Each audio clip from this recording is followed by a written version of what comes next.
Bonjour à vous les intermouettes et bienvenue dans ce nouvel épisode de Techniquement ce qu'il faut savoir. Avant de passer à un rythme plus lent pour les vacances, je voulais vous proposer un épisode court parlant non pas directement de sciences, mais d'une légende au sein des sciences. Et plus précisément, il s'agit d'une légende liée aux mathématiques dans l'Égypte antique. Le panthéon égyptien est rempli de divinités diverses, au pouvoir nous semblant parfois étranges, et à l'apparence fréquemment hybride entre un corps humain et une tête d'animal. La divinité la plus importante du panthéon égyptien est sans conteste Osiris. Dieu du Nil, c'est lui qui assure ses crues vitales et qui invente l'agriculture. Seulement, Seth, dieu régnant sur le désert, est jaloux de son frère Osiris. Il décide donc de se débarrasser de lui et va pour cela le tuer, le démembrer, puis jeter les morceaux de son corps dans le fleuve.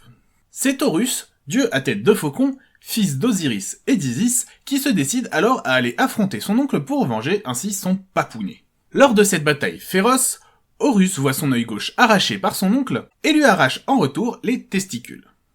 Fou de rage, Seth découpe alors l'œil de son neveu en 6 morceaux juste avant d'être vaincu. Après l'effroyable bataille, c'est au très sage Thoth, inventeur de l'écriture, qu'incombe la tâche du rafistolage.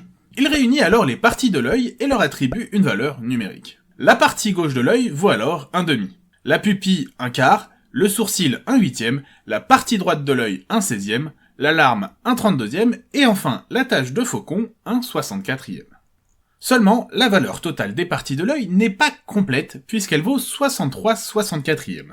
Il manque donc un tout petit 64e pour rendre ce dernier complet. Thoth va alors utiliser sa sagesse et sa magie pour compléter l'œil d'Udjat. La partie manquante, ce minuscule 64e absent, c'est l'esprit des mathématiques qu'il lègue alors au scribe. C'est une bonne situation, ça, scribe. Mais vous savez, moi je crois... Mais il va la fermer sa gueule! Seuls humains capables de maîtriser l'écriture, sa plus grande création, et seuls en mesure de faire les calculs.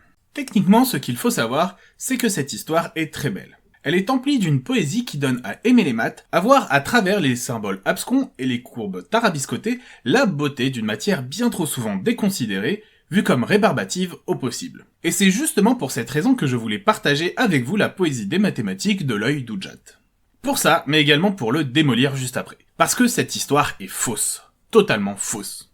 Alors, on s'en doute, c'est de la mythologie, ça ne raconte pas la vérité. Mais ce n'est pas dans ce sens-là que je veux dire que c'est faux. C'est faux simplement parce que l'interprétation de ces symboles comme correspondant à des fractions est basée sur une erreur. Car dans les années 1910, en découvrant des comptes sur les quantités de grains stockés, l'égyptologue Jörg Müller va alors émettre l'hypothèse que certains symboles ressemblent à l'œil d'Udjat. Une décennie plus tard, 2 grands ouvrages reprennent cette hypothèse et la popularisent. Il faudra alors l'accumulation de milliers de textes hiéroglyphiques permettant de retracer toute l'évolution des différents symboles au fil des dynasties, afin de voir que leur origine n'est en aucun cas liée à l'œil d'Udjat. Alors certes, cette histoire est basée sur une erreur. Mais est-ce pour autant une raison pour ne pas apprécier sa poésie?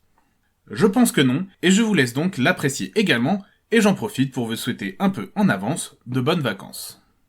Voilà, c'est donc la fin de ce court épisode de Techniquement ce qu'il faut savoir, parlant de la poésie dans les mathématiques. Comme d'habitude, je vous invite à partager ma vidéo, à la commenter, mais également à la liker afin d'améliorer le référencement de la chaîne. Vous avez également la possibilité de me suivre sur les réseaux sociaux où vous serez informé des épisodes à venir, et vous pouvez également me proposer des sujets que vous aimeriez voir traités ici. Bien sûr, si ce n'est pas déjà fait, je vous invite à vous abonner et à cliquer sur la cloche afin d'être informé des nouvelles vidéos et de ne rien rater de l'actualité de la chaîne. Je vous dis en tout cas à bientôt pour un nouvel épisode de Techniquement ce qu'il faut savoir.